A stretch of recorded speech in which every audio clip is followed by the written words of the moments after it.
Hello, let's talk about Jessica Jones, the second Marvel or Netflix Marvel TV show that came out last decade, and I'm very excited because this whole summer we are going to be trying to get through all of these. I want to talk about all the Defender Saga shows, and this is of course part 2 of the Defender Saga coverage. I already talked about Daredevil. I talked about the original Netflix show very briefly until talking about the whole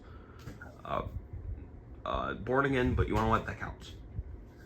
And of course, I also have a Daredevil video essay, kind of. But yeah, so Jessica Jones.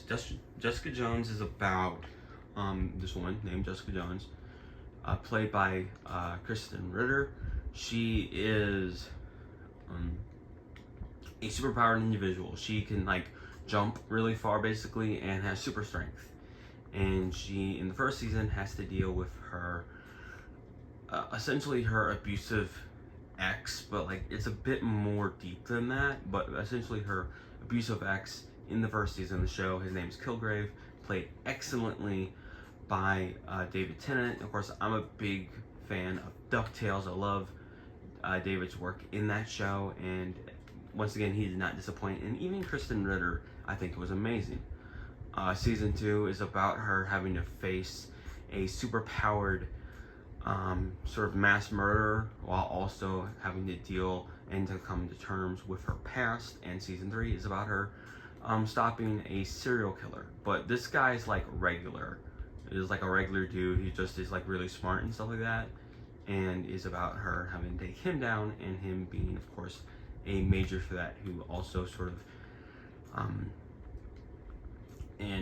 she also has to deal with her sister, Trish Walker, sort of getting superpowers in that season and what that sort of does to her. And this show is just utterly fantastic. The first thing I want to commend is the cinematography of this show. The Marvel Netflix shows, now I haven't seen all of them, but they do sort of have this, they look like, they obviously had big budgets, but they very much looked like something you'd see on broadcast television. These are ABC productions along with, back in the day, along with Netflix, and they looked very, broadcast. They looked very flat in a lot of sense, and something I sort of commented on in my review for Born Again is how Born Again, because it's a Disney Plus show, and the Disney Plus shows, all of them, almost every single Disney Plus show on the site that is original series, has a very high production quality. This show looks incredible considering its broadcast roots. The cinematography is amazing. Throughout season 1, there's this beautiful sort of it's hard to describe, but they have this beautiful up shot they do from the street. Let me see if I can try to show you it from in the game here. There's always an upshot of a building, but it's Dutch, and it's really cool looking, and I love that. I also love Malcolm, the character played by the Red Ranger from RPM. He's amazing in this show. Of course, RPM is one of the most highly regarded, most highest regarded sort of Power Ranger shows ever, RPM. And of course, Malcolm was amazing in this show, and I love Malcolm. He's a real standout character. Of course, Jessica Jones, I've already sung her praises, is amazing, and the way that they sort of deal, because she's a superhero with trauma, and the way that they have her PTSD and her sort of just trauma sort of presented is honestly really amazing and very, very real, very raw. Kristen Ritter, I think, plays amazing Jessica Jones, and this show was really well written.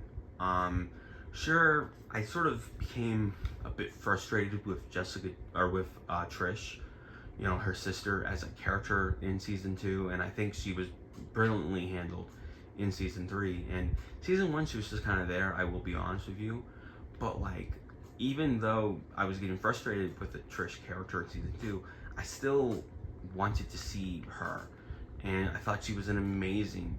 I thought what they did with her was amazing, and it was just really well written. And even Jessica's mother in season 2 is also amazingly written. You know, it seems a bit far-fetched, of course, that Jessica would do what she ends up doing by the end of season 2 with her mom, but like, it's still very believable and still very amazingly written. Even though that Dr. Carl, I don't know, that dude just seems a little weird. And granted, I realized that her mom was like nuts, but like, I don't know. Carl seems like he's still a little too affected by the doobie he smoked in, 70 and 64. But, hey, who am I to judge? Although I'm absolutely judging that woman's decision to date that fictional character.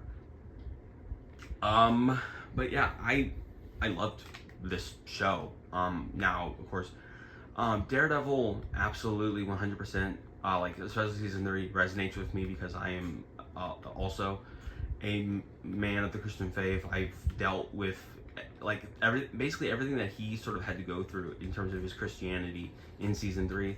I've personally dealt with, and I've talked before about my struggle or in my sort of relationship about that and how I've related to that show. I didn't go into a whole lot of detail, of course,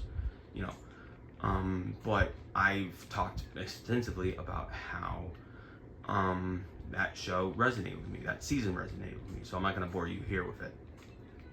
But this really was a great show, and I absolutely related to Jessica's, everything about her, and frankly, a lot of stuff that was going on with almost every character. My biggest complaint has to be Jerry. Oh my gosh, Jerry, played by Mary Ann Moss of the Matrix fame. She's Trinity in the Matrix movies. She is definitely the worst character in the show, and I honestly, by season 2, kind of wanted to skip her every scene of season because like she's probably at her best in season 1, and like they just kind of like kept her there because I imagine Mary Ann Moss is like a big enough name, I guess, for somebody in out there in the world. But like honestly, yeah, she just kind of like, oh my god, Jerry was just absolutely horrible. And I mean, I would love to see Jessica Jones again, and I think it's kind of been confirmed that she's going to be in Daredevil Born Again season 2. But like, oh my gosh, I hope Jerry does not come back. Jerry was awful. That being said, another thing that I sort of didn't like, other things, like I said, I didn't really like Carl, Dr. Carl from season 2. I think season 2 does falter a little bit in terms of like logic by the end of it, but like season 3 is just so perfect, and season 1 was amazing. Season 1 it's so interesting how they examine, because this is a very feminist show, and it's not like, and I've talked about before, feminism isn't like a monolith, you know what I mean? Like, there are awful feminists out there. There are horrible women who do things in the name of feminism, but like, there are horrible people everywhere who do things in the name of whatever the hell kind of ideology they have, and they're douchebags, and they deserve to, rot in jail or wherever the hell they're going. But this is like really good feminism, and of course, feminism, not a monolith. You got crazy asses, but you also got people who really do want equality for women and who are striving for equality. And this is a really good feminist show. It handles like rape and so many other things really well. And sort of the psychological damage that comes from addiction and all these other things that, like, honestly, straight up, this show does extremely well. Like, I would love to watch this show again, and I kind of want to maybe try to make watching Daredevil a yearly thing that I do, simply because I granted I've skipped season 2, obviously, but like I kind of want to make watching Daredevil a yearly thing that I do, watching Jessica Jones might be a yearly thing now. I might be the kind of guy who watches like 3 shows a year consistently. And you know,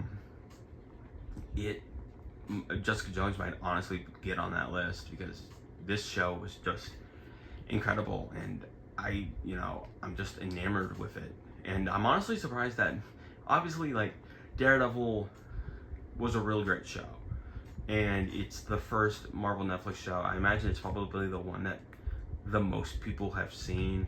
And of course, Charlie Cox, an amazing actor. And Vincent D'Onofrio, amazing actors. I completely understand why people have wanted Daredevil to come back and for Daredevil to continue. But honestly, bring back Jessica Jones. Like, this show was incredible. Everything about it was amazing. And hell, even strangely, the girl from The Boys, who plays, what's her name in The Boys? Starlight? A young actress in this show from season 1 is a younger version of Starlight from The Boys. And I mean, I've heard hit or miss things about her from The Boys, and I will say her performance in the first episode of Jessica Jones maybe leaves a bit to be desired, but by the end of it, she's like an amazing actress. And even she was great. And I don't know, there's just a lot. Oh, and what's his name? Ruben's sister Robin. Absolute horrible woman. I hated that character too. Although Ruben seemed like a good kid. But no, Robin's annoying. I don't know. I watched the show like over a week, so forgive me that I just remembered her. But yeah, she's awful. But yeah, I loved this show. It was great. And next, of course, is going to be Luke Cage. But real quick, before we do all that signing off nonsense, I gotta real quick find a place to sort of land. I was also holding in a cough apparently. Luke Cage. Luke Cage was amazing in this show. I can't wait to watch that, because Luke Cage is the next Marvel Netflix show that I'm gonna be talking about. Luke Cage was amazing in the show. But favorite episodes. So from season 1, favorite episode. Well, one of them has to be 99 Friends, which is episode 4 of season 1. That's a really good one. Susan from Friends is in that episode, and she is once again playing an awful person.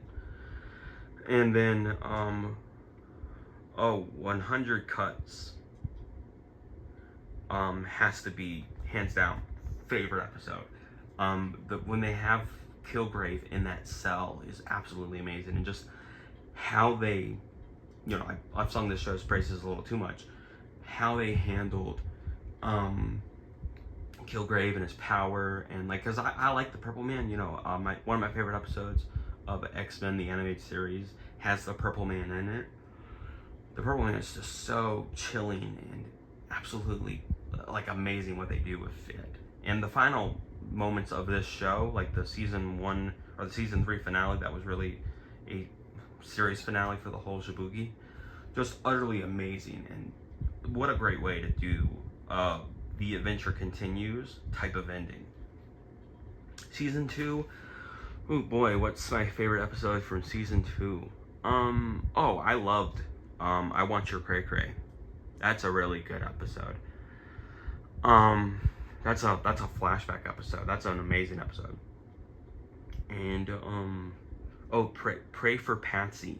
That's the penultimate episode of season 2. That's also probably, but I Want Your Cray Cray, episode 7 of season 2 is my favorite. And then of course, favorite episode of season 3. Oh my gosh, I literally watched this over the last 2 days. What is it? Episode 7, the double half rap piper. That's a really good one. And then and then Hero Pants is also really good. But yeah, really good, really fun. This is a great show, and of course I've talked about it for 15 minutes. So possibly these all getting put together into like a Defenders. You know, I watched every Defenders show, sort of like supercut, whatever, compilation video. Probably just exited the window, you know, swan dived out, but who knows. But yeah, that's it. I talk about these shows for as long as I want to, and I think I just did that. So, remember that God, He made special. He loves you very much. I hope you are having a very lovely day. I hope you had a very lovely week as always. God bless y'all, and I love you.